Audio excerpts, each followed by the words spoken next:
No, not penitentiary, but y'all will see my opinion on this, both common sense and as a mother, after we go through all the videos. Like I said, let's keep going. Where the judge at the center of that high school track meet stabbing trial has been removed as the convicted teen is appealing his conviction. You might remember the case when then 17-year-old Karmelo Anthony was involved in a confrontation with 17-year-old Austin Metcalf in the rival team's tent. That altercation turning deadly, with Anthony stabbing Metcalf. He claimed it was self-defense, but he was convicted of murder and sentenced to more than 30 years in prison. Anthony is black, Metcalf was white, and this case has sparked massive backlash, dividing the community, especially along the lines of race. And almost immediately after that June decision, his family said they plan to fight the verdict.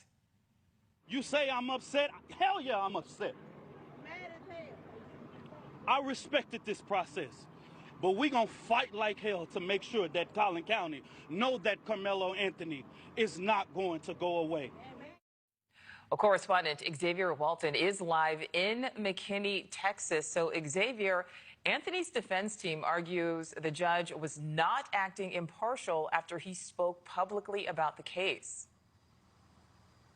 Nicole, that's exactly right. And that post-conviction fight for Karmelo Anthony's team really started today. And I'll tell you what, court started a little after 9. There were some delays, but it only took 1 hour. That's it for Karmelo Anthony's new defense team to convince this judge, that Judge John Roach, who presided over Anthony's trial back in June, that he should be recused. That's it. It took 1 hour. So just about an hour ago, there was a loud outroar outside of the courthouse. We went down there to see what happened. Inside the courtroom, I am told it was tense. I'm told it was emotional. A clip from an interview that Judge Roach, that you were just talking about, Nicole, did 2 days after Anthony was found guilty of first-degree murder, was played for the court to hear. Now, in that clip, Judge Roach agreed that the jury, quote, got it right. The Anthony defense team, his new defense team, says Judge Roach compromised his impartiality during that very interview. Here's what it sounded like for supporters of Karmelo Anthony after today's decision.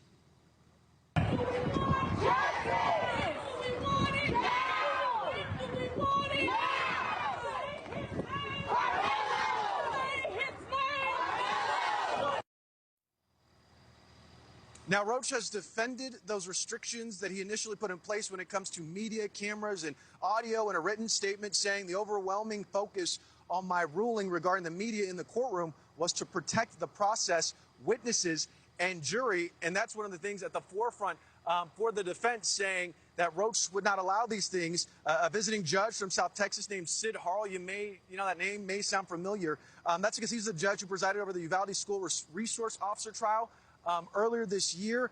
He's going to be back here tomorrow to handle Anthony's post-trial proceedings. But Nicole, I'll tell you what, before today, leading up to these two hearings, I reached out to legal experts, and they said that the Karmelo Anthony defense team had an uphill battle. And I think a lot of people, if you ask them, they will tell you that they were a little bit shocked by this decision, not only by the decision, but how quickly it was made, too, just 1 hour from the time that hearing started to when that decision was made by the judge today. All right, so Xavier, some say this is an uphill battle, the defense now getting past that first hurdle, but now it's turning to its push for a new trial. What are they arguing went wrong during that trial? So there are three big arguments, and we're going to start with this, the restrictions on public access, essentially closing down the courtroom. Now, if you'll recall, back in June, there were no cameras allowed.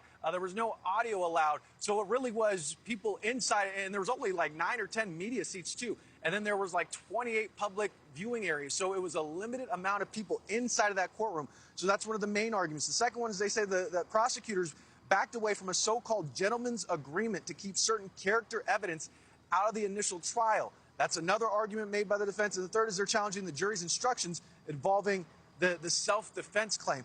Now, the prosecution, Bill Werski, he did put out a statement saying the jury, heard extensive evidence over the course of the trial. This is back in June, obviously, returned a unanimous verdict. We remain confident in that verdict and the fairness of the proceedings. So obviously, both sides are sticking to their guns here. But the hearing on Anthony's request for a new trial is set for tomorrow at 9 a.m. As we're looking at these live pictures, there's still some people out here. But I'll tell you what, as soon as that decision came down, Nicole, you heard a loud roar from outside of the courtroom, and that's when we went down there. First hurdle for the Anthony team today. Second hurdle tomorrow, potentially a new trial. We'll have to wait and see. I should also mention there were families from both sides, both the Metcalf family and the Anthony family, inside of that courtroom 2 months following that guilty verdict. Nonetheless, very emotional. One hurdle today, another hurdle certainly going to be emotional again tomorrow. Thank God for that. He's gonna get a new judge, hopefully a new jury and stuff like that. This is what we need. Now all we need is, like they said, nobody being biased and looking at both of the facts right here. And as a representative and even the family, my heart goes out to them, because that's gotta be a stressful situation to have your child or even a family member in this situation. And my heart also goes out to the McClaff family. I think I said that wrong, sorry. And their loss to right there, because no one should have to suffer through that and losing their own child, no matter what race. Like, it's still sad, it's still emotional.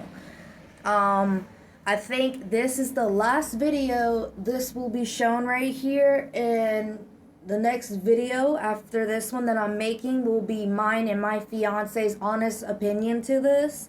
So this will wrap it up for this video. Stay tuned for our opinion, and we did try to go over it, common sense and factors and other stuff. So I hope y'all enjoyed, and I hope y'all understand why we're thinking this way and we have done our research.